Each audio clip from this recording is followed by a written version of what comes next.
This is an amazing game in the Smith-Morra Gambit and I believe you guys are going to love it. This is 35 moves long, so please remain till the end because the game is not too big.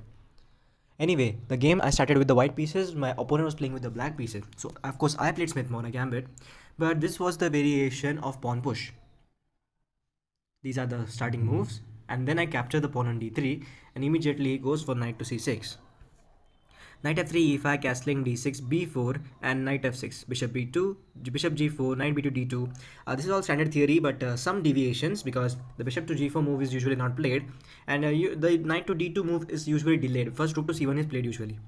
Anyway, bishop e7, h3, bishop h5, queen c2, castling a3, d5, c4, d takes on e4, and knight takes on e4.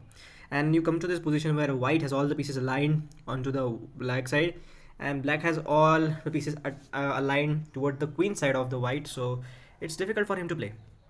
But here bishop takes on f3 was played, so ruining the pawn structure, which anybody would go for. I did not, however, just capture the bishop immediately. I first went for knight captures on f6 check, and because it's a check, it has to be captured, so bishop captures. I won the pawn on h7, king moves to h8, and immediately then I captured on f3. Now you guys must be thinking that this is some kind of problem because you do not just hang your bishop right there. Well, the point is the g file is open, so I can just play king to h2 or king to h1 and then double up on the h file because the two rooks are freely hanging. Well, knight d4 was played in this position, so bishop captures, queen captures, and once queen's captured, I played bishop to e4, now making sure that the queen does not have the access to h4 square. Rook a to c8 was played, and I pushed c5. Queen d7, king h2, queen e7, bishop f5. And the bishop f5 move attacks the rook, so rook moves to d8, and the amazing move is rook a to d1, now trying to exchange off. So bishop was played to g5, the idea which I did not understand right now, but later I regretted because I played queen to e2. This was a very big stalling move because now bishop comes with f4 check, king moves to g2, which I played, and this queen check. Anyway, bishop g4 I played, and you guys must be thinking that yes, immediately we should push and the pawn should go to the square on f5, but here black first exchanged and after that he played the move. So guys, can you find the move which makes sure your bishop does not die? Ready? Well, to make sure that your bishop does not capture, you need to make sure you can attack the pawns or the queen or the rook or the king on that side because the bishop is free and it makes no sense to attack the bishop. So here the move to be played is h4. Now simply, if you capture that pawn, rook h1 immediately wins the queen, and a queen for a rook and a bishop is not a big deal.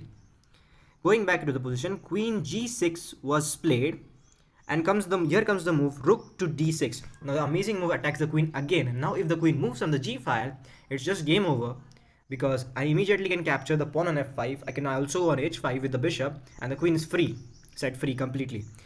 Rook to f6 was played, and here I went for this rook check. Now king goes to the h file forward and just played h5. In this position, the right move to be played was queen to f7, and then after queen d3 and pushing this, moving forwards, capturing the bishop, captures with check, moves and captures. You can count the number of pawns. White has 3 pawns for the compensation of the single bishop black has, and this is a draw. There is not much that can be done.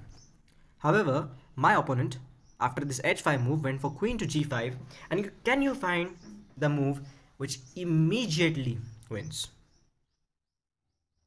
The move here is queen to c4, and it immediately takes away all the advantage black has because now queen to g8 is coming with check and queen h8 will follow as checkmate.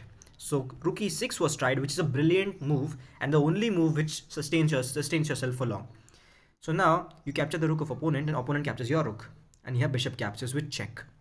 King moves ahead, and after queen to f7 my opponent resigned in this position. So I know this was very insane of me to go for this whole variation after the move f5 was played, which was very dangerous.